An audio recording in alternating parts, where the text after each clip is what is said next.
Hello friends. अगर आप interested हैं किसी छोटी सी इंटरेस्टिंग रिसर्च फेलोशिप के लिए जिसमें बहुत ज़्यादा टाइम ड्यूरेशन भी नहीं है और फिर भी आपको एक अपॉर्चुनिटी मिलती है बहुत अच्छी रिसर्च करने की बहुत सारे नेबरिंग कंट्रीज में, तो उसके लिए आप इस फेलोशिप को ज़रूर ट्राई कर सकते हैं जो आजकल ओपन है और आप इसको भर सकते हैं।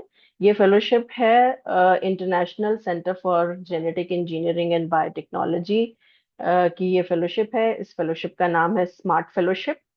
सितंबर 2025 गाइडलाइंस और एप्लीकेशन अगर आप international centre for genetic engineering and biotechnology की वेबसाइट पर जाएंगे, which is also known as ICGEB, जिनका एक जो सेंटर है मेन वो दिल्ली में भी है। इस फेलोशिप में बेसिकली जो इनकी गाइडलाइंस हैं उन गाइडलाइंस के अकॉर्डिंगली जो ये बोलते हैं उस वो ये है कि ICGB smart fellowship programmes promotes the mobility of researchers between ICGB member states. So ICGB के जो मेंबर स्टेट्स हैं, मेंबर स्टेट्स कौन कौन से हैं, आप इस पे क्लिक करेंगे तो आपको पता चल जाएगा। There are lot of member states जो आईसीजीबी के मेंबर स्टेट्स हैं। एक बार quickly I just show you कौन कौन से कंट्रीज हैं। तो ये आप देखेंगे 69 मेंबर स्टेट्स जो ब्लू से हाईलाइटेड हैं वो हैं, और तीन जो होस्ट कंट्रीज हैं वो अलग हैं। होस्ट कंट्रीज में इंडिया है, इटली है और साउथ अफ्रीका है। ये तीनों होस्ट कंट्रीज हैं और उसके अलावा बाकी सारे मेंबर स्टेट्स हैं। सो मेंबर स्टेट्स के ये यहाँ पे लिस्ट है पूरी की पूरी अल्फाबेटिकल ऑर्डर में। तो इनमें से अगर आप किसी में भी काम करने में इंटरेस्टेड है, you can just go through the details of this particular fellowship. So इस फेलोशिप में basically what they are asking for is, last date जो है वो है आपकी 30 सितंबर 2025 है। अप्लाई ऑनलाइन ही करना होता है, तो उसके लिए आपको यहाँ पे अप्लाई का ऑप्शन दिया हुआ है।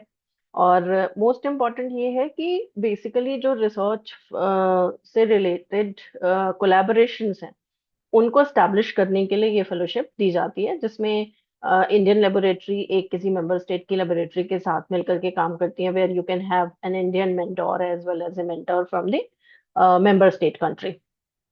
तो उनमें एक कोलैबोरेशन, साइंटिफिक कोलैबोरेशन स्टैब्लिश करने के लिए आप आपके करियर डेवलपमेंट के लिए इसके लिए स्पेशली फेलोशिप दी जाती है। मोस्टली जो सब्जेक्ट एरियाज हैं वो कोई भी लाइफ साइंस के रिलेटेड एरिया हो सकता है, एनी एरिया जो लाइफ साइंस के सराउंडिंग में आता है। Eligibility as I mentioned already कि आईसीजीबी मेंबर स्टेट्स के जो नेशनल्स हैं उन सबके लिए ये ओपन है। और जनरली 3 to 9 मंथ्स की फेलोशिप होती है, तो बहुत लंबी फेलोशिप नहीं है। तो अगर आप सिर्फ एक ड्यूरिंग रिसर्च अपना एक रिसर्च एक्सपोजर किसी दूसरे कंट्री में लेना चाहते हैं तो उसके लिए एक बहुत अच्छी ऑप्शन ये हो सकती है। एज लिमिट कोई नहीं है, ये बेस्ट पार्ट है इसका कि इसकी एज लिमिट कोई नहीं है। इस फेलोशिप का जो नाम है वो टेक्निकली ये है, डिफिकल्ट है थोड़ा सा प्रोनाउंस करने में, Arturo Falaschi short term fellowship programme. और इसमें जो प्रेफरेंस है वो जनरली यंग साइंटिस्ट को दिया जाता है, हालांकि एज लिमिट नहीं है पर प्रेफरेंस यंग साइंटिस्ट को दिया जाएगा। Applicant should be either registered for a PhD or have obtained their PhD degree within the last 5 years and be actively working in a research institution। तो even जो लोग PhD कर रहे हैं और वो एक रिसर्च कोलैबोरेशन स्टैब्लिश करना चाहते हैं किसी नेबरिंग मेंबर स्टेट के साथ में, तो उनके लिए भी एक अच्छी अपॉर्चुनिटी हो सकती है। तो मतलब आप एमएससी हो या इक्विवेलेंट हो और आप पीएचडी हो, तो दोनों ही केसेस में आप अप्लाई कर सकते हैं। तो ऐसी बहुत ही कम फेलोशिप्स होती हैं जो मास्टर्स और पीएचडी दोनों को ही कैटर करती हैं। So this is one of those fellowships. Duration 3 to 9 months है। जो स्टाइपेंड है $800 यूएस डॉलर से लेके $1500 पर मंथ तक हो सकता है, डिपेंडिंग अपॉन आप कहाँ जा रहे हैं, कितने सीनियर आप हैं। तो ये सब मेरे ख्याल से जब सिलेक्शन होगा उसके बाद की बात है। और कोई financial, ICGB makes no financial provision और nor it can it provide administrative support. Family members के लिए कोई भी सपोर्ट आईसीजीबी प्रोवाइड नहीं करता है। दूसरी इम्पॉर्टेंट बात ये है कि जो बेंच फी है, इसमें कुछ बेंच फी होती है जो जिस भी रिसर्च लैब के साथ आप कोलैबोरेशन करेंगे, उस कोलैबोरेशन को स्टैब्लिश करने के लिए जो बेसिक रिक्वायरमेंट्स हैं, छोटे छोटे आपके कंज्यूमेबल्स हों या फिर आपके कंज्यूमेबल्स में लैबवेयर्स हो, ग्लासवेयर्स हो, कुछ भी इस तरीके की जो चीजें खरीदने की जरूरत पड़े आपके उस रिसर्च के लिए जो इम्पोर्टेंट हो, उसकी पूरी लिस्ट यहाँ पे दी हुई है कि कौन सी चीज कंसीडर होंगी, कौन सी नहीं कंसीडर होंगी। ये लिस्ट पूरी यहाँ पे आप पढ़ सकते हैं कि क्या क्या कंसीडर हो सकता है, क्या क्या नहीं। तो वो डायरेक्टली उस लैब को दी जाएगी, जो लैब जिसके साथ आप कोलैबोरेशन कर रहे हैं, जो आपकी बेसिकली मेंटोर वाली जो लैब है आपकी, उस लैब को डायरेक्टली कुछ मनी उसको भी दी जाएगी। सिलेक्शन के लिए सिलेक्शन कमेटी आपकी जो एप्लीकेशन है उनको जब इवेलुएट करेगी, सो इवेलुएट करने के बाद कैंडिडेट को आउटकम के जो भी आएगा उसका ईमेल से उसको इन्फॉर्म किया जाएगा, और सिलेक्शन में कुछ वीक्स लग सकते हैं।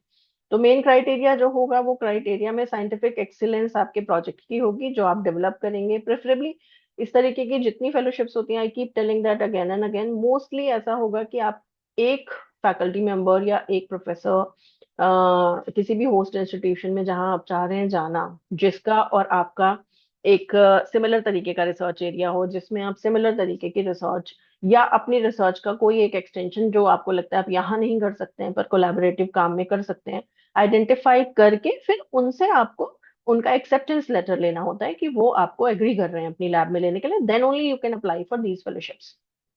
क्योंकि जो रिसर्च कोलैबोरेटिव फेलोशिप्स होती हैं, mostly they need recommendation letters और the acceptance letters from the host during the time of the application only. आपको सिलेक्शन से पहले ही देना है वो, मतलब जब आप अप्लाई कर रहे हैं तभी देना है उसको, बाद में नहीं देना है। तो वो आपको पहले से ही ढूंढना पड़ेगा कि आप किसके साथ काम करना चाहते हैं और उनसे वो लेटर लेना पड़ेगा। फिर क्वालिटी आपके कैंडिडेट के सीवी की क्या है, पोटेंशियल बेनिफिट्स, अगर वो होम कंट्री में है अपने किस तरह से वो कंट्रीब्यूट कर सकता है, लाइकवाइज होस्ट कंट्री जहां वो जाना चाहता है, जो उसको होस्ट करेगा, उस कंट्री को या कैसे उसका जो कॉम्पिटेंस है या स्किल है वो किस तरह से बेनिफिट करेगा, ये सब आपको लेटर्स में अपने लिख के भी देना होता है। जब आप मोटिवेशन लेटर लिखते हो, जब आप इस तरीके की फेलोशिप्स जब भी भरते हो, तो उससे रिलेटेड आपको ये सारे डॉक्यूमेंट्स ऑलरेडी भी सबमिट करने होते हैं। So only one call, one application पर कॉल एक्सेप्ट होगी हर कैंडिडेट की। डॉक्यूमेंट जो अपलोड करने होंगे वो आपका सीवी है। सीवी आपका head of the receiving laboratory, मतलब जो होस्ट इंस्टीट्यूशन में मैंने जो बताया अभी, आप जो आपको एक्सेप्ट करने के लिए तैयार हो उनका सीवी भी आपको देना पड़ेगा। और आपको वैलिड आइडेंटिफिकेशन डॉक्यूमेंट, मतलब अपना पासपोर्ट या आइडेंटिटी कार्ड देना पड़ेगा। अगर पासपोर्ट है तो आपकी 12 मंथ्स की एटलीस्ट उस पर वैलिडिटी होनी चाहिए। Note on home and receiving laboratories, usually what they are saying is कि बेसिकली जो आपकी जो रिसीविंग लेबोरेटरीज हैं उनके साथ आपको ऑनलाइन एप्लीकेशन ऑलरेडी अपनी डिस्कस करके ही बनानी चाहिए। और जनरली क्या होता है कि रिसीविंग जो लैब्स हैं उनको कंफर्मेशन कॉल जाएगी या कंफर्मेशन मेल के लिए मेल जाएगी, तो क्लोजिंग डेट से पहले ही उनको वो करना होगा। इसलिए आप जितनी जल्दी अपनी एप्लीकेशन स्टार्ट करेंगे उतना अच्छा है, क्योंकि अगर बहुत लेट हो जाएगा, आपकी एप्लीकेशन ही आप लास्ट डेट पे सबमिट कर रहे हैं, तो हो सकता है विद इन फ्यू डेज आपके होस्ट कंट्री से या होस्ट इंस्टीट्यूशन रिस्पॉन्ड ना कर पाए। तो आप थोड़ा सा टाइमली उसको करेंगे। इसीलिए वो स्ट्रांगली आपको रेकमेंड कर रहे हैं कि आप टाइमली कंप्लीट करके अपनी होम और रिसीविंग दोनों लेबोरेटरीज के जो भी फॉर्मेलिटीज हैं वो कंप्लीट पूरी करें। स्टूडेंट जो है वो फाइनल रिपोर्ट सबमिट करेगा फाइनली अपने होस्ट सुपरवाइजर और जो यहाँ के सुपरवाइजर होंगे उनके साथ मिलकर के। The host institute will submit signed financial statement reporting the expenditure covered by the bench fee allowance receive. अगर आपके होस्ट इंस्टीट्यूशन को बेंच फी मिली है आईसीजीबी से, तो वो उसका फाइनेंशियल स्टेटमेंट बाद में जब आपकी फेलोशिप एंड हो रही होगी तो ये देना होगा।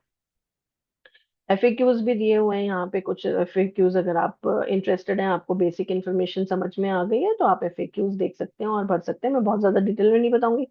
क्लोजिंग डेट जो है एप्लीकेशन की वो 30 सितंबर है, तो आपके पास अभी टाइम है। आप क्विकली इस फेलोशिप के बारे में डिटेल्स देख करके अच्छी तरह से पढ़ सकते हैं।